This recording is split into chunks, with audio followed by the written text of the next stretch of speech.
to a Wednesday edition of the Saints Happy Hour podcast. Wednesday episode is free to everybody because of my bookie, guys. Go there. Football season is right around the corner, and you want to gamble on football, so you want to do it in the best online place possible. They have prop bets. They have win totals. They have in-game betting. They have everything you could want, and they have the best customer service of any online sports gambling site. Go to mybookie.ag. Sign up right now, and you get a 50% deposit bonus. That's right. You put in $1,000, you get $500 right now, extra on MyBookie. Just use the code HAPPY25. Once again, go to mybookie.ag. Use the code HAPPY25 and get a 50% deposit bonus. Do it right now. Terms and conditions apply. So when Cam Newton gets benched at halftime against the Saints and you want to double down on your bet, now you do it, baby. Yep. Do it. In-game, it's beautiful. So Wednesday, me and Andrew, we're kicking around topics, and we're not going to lie. Like, we are content creating gods, and we give you a show every day. But as we get closer to training camp, we want to save our training camp preview, like the individual positions, as we get right near training camp. So we're kicking around topics, and I thought of a good one today. Here's the question I have. We talked about the offseason. We talked about Bridgewater. Is Drew Brees is going to retire? Is he going to decline and all this? And it's every topic. But I got to thinking while I was sitting eating lunch, Andrew, how good does 2019 Drew Brees have to be for the Saints to win the Super Bowl? His lowest quarterback rating ever with the Saints is 89. He's had seasons, where he's thrown 22 interceptions. He's had the magical 2011 season. Excuse me, but how good does he have to be in 2019 for the Saints to win the Super Bowl, in your opinion? So it's interesting. When you ask this question, my mind immediately goes back to the year the Denver Broncos won, when their defense dragged Peyton Manning's decomposing corpse across the finish line. And Peyton Manning was so bad that year that they went to Brock Osweiler for a little while, and he was worse. I mean, literally, Ralph, you could have played quarterback and handed the ball off that year, and I think the Denver Broncos would have won the Super Bowl. That's how good they were defensively. The Saints do not support Drew Brees that way, unfortunately. So, he can't be a corpse. Like, he has to perform, I think, at a high level.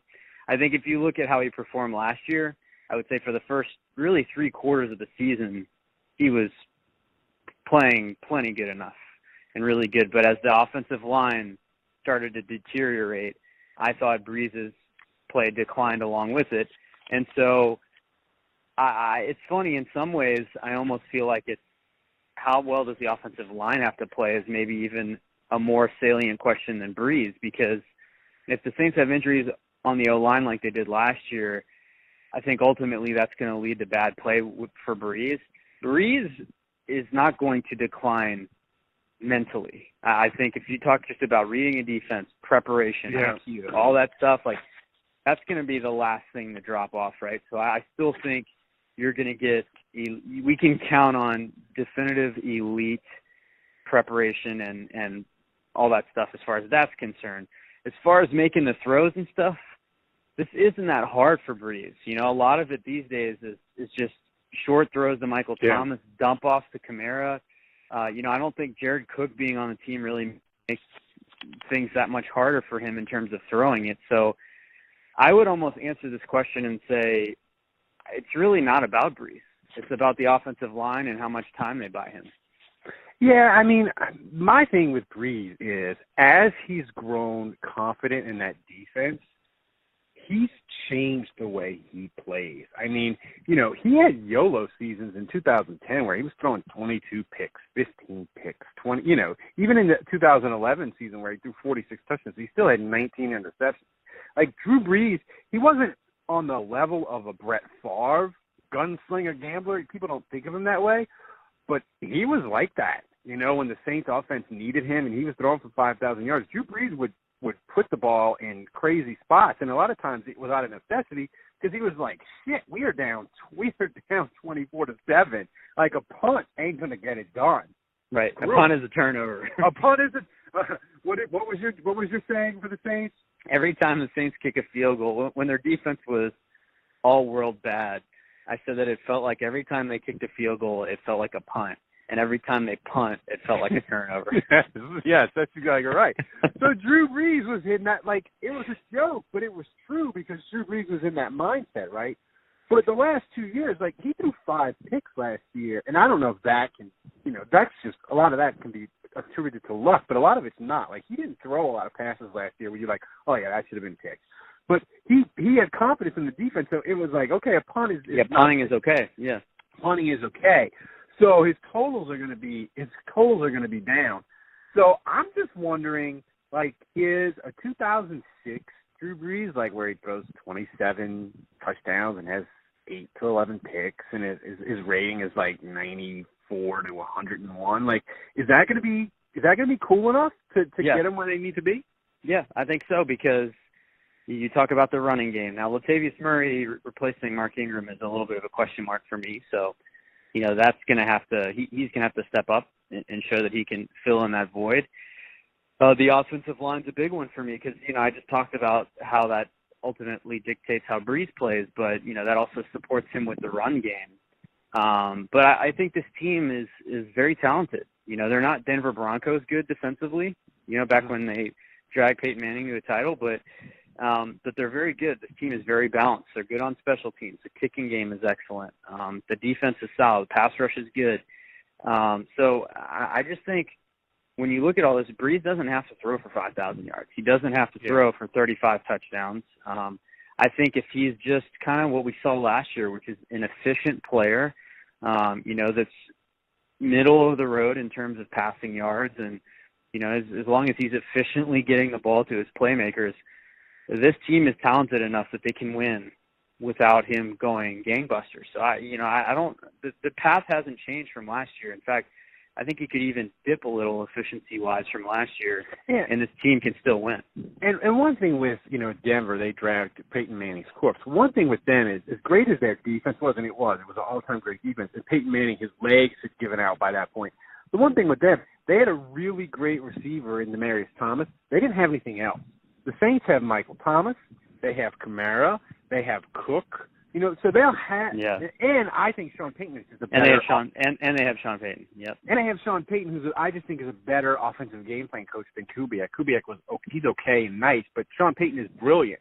So I think they can figure out the decline as long as Drew Brees is not some sort of horrible injury where teams realize, hey, he can't. The thing is, if he is horribly injured, they still have Bridgewater and they still have Taysom Hill. So that and Brees would theoretically still be in the building, help them with game prep, help them with identifying matchups. I think this team, regardless of what happens with Brees, is going to be in a pretty good position.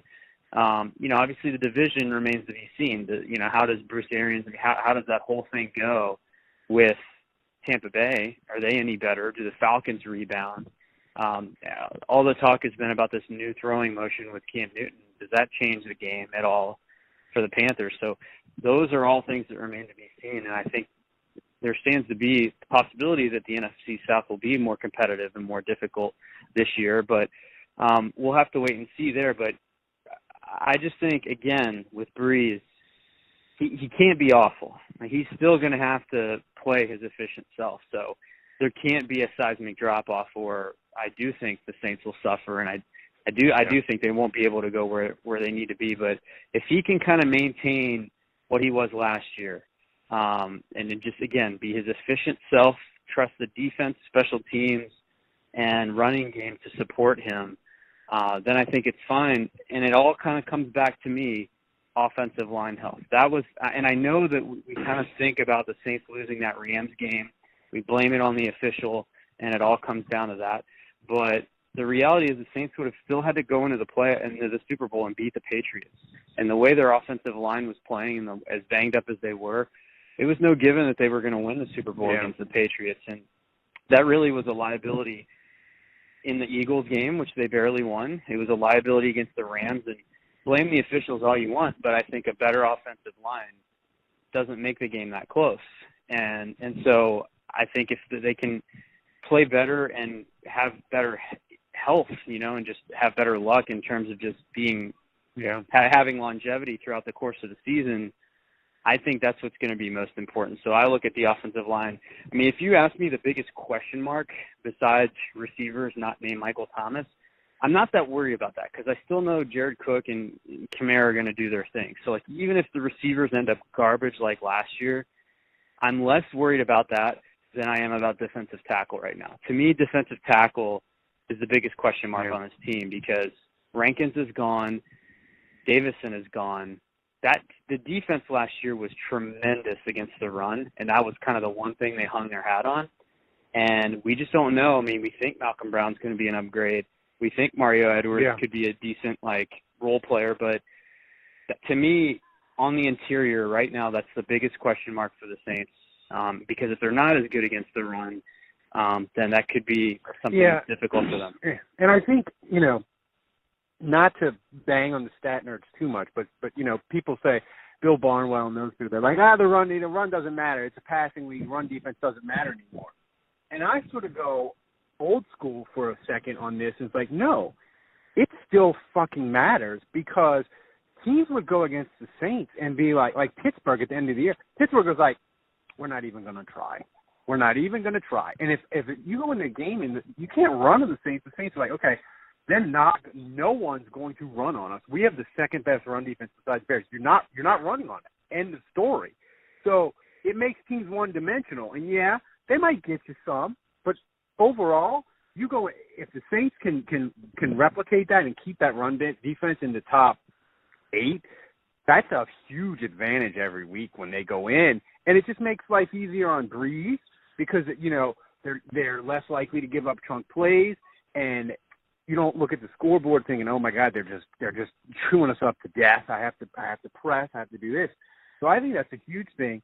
My thing with Brees is he just needs to be workmanlike, and the main thing is, can he keep the turnovers how it has been the last 3 years, where it's 15, 8, 5. Now I don't think 5 is doable, but if he's in that under 30, 10, 30 touchdowns, less than 12 picks, and in his normal 68 to 72% completion, it's fine, and him and Sean Payton will figure it out.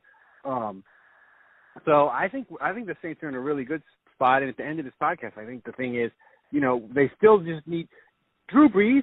You can almost pick any of his years from 2006 to 2018. You can almost pick any of the years besides the high interception totals, and it'll be fine enough for them to win the Super Bowl if everything else is in line. You can, even his the only one I wouldn't pick is the 2010 one because 22 interceptions. That's a lot of picks. I just kind of wiped that from my mind of 2010, all the picks he threw. But that's where we are. And again, guys, this episode is free. And Andrew, we're less than a week or 2 weeks out from camp. And let me tell you something. The Times-Picayune people are gone. They've trimmed down their staff. You're going to have less people doing Twitter updates. We are going to be on that shit. When cool stuff happens at training camp and a guy looks awesome or something bad happens, we're going to be up and posting a podcast talking about it. No one else is going to have that. And all it costs is $7 a month.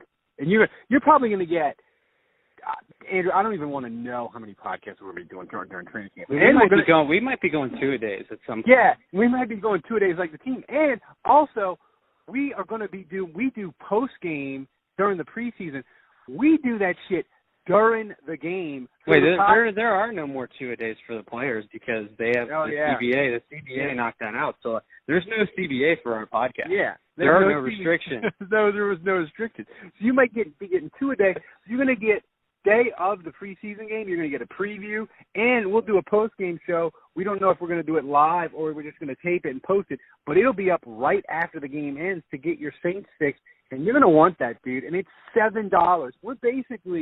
You're basically robbing us because during training camp, you're going to be paying like 10 cents a podcast. So do it. Sign up. Get your koozie. Get your magnet. Get your other cool stuff that we have planned for August, which we'll let you know as soon as it's finalized. But, guys, this one's free, and we will see you again tomorrow.